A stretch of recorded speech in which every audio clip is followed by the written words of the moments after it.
Asa na to salpa? Ikalimang grass fire sa dakbayan sa Subo nining Marso atol sa Fire Prevention Month natala gabi sa barangay Pamutan, Bukirang barangay sa dakbayan sa Sugbo. Apektado sa sunog ang 400 square meters nga luna nga sagad mga nalayang dahon sa kugon ang nasunog. Diin gikubati kini sa Cebu City Fire, masakop sa Cebu City Disaster Risk Reduction and Management Office ug sa masakop sa Disaster Volunteers sa kabarangayan.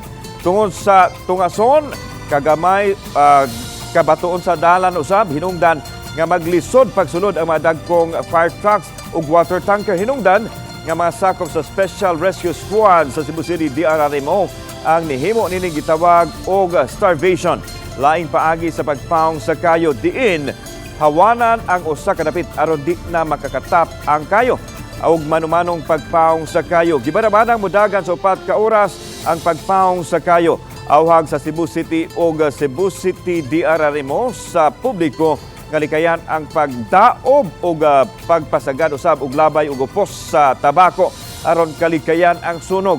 Siguroong mapaong usab ang gitak-ang gamit ang kahoy o ang campfire nga maghinungdan sa sunog. Tawag og starvation. So, among giadto ang pinakatumoy na pod kay ang nakaon dito is kana bitawng mga kugon. Nya laya gid siya ba.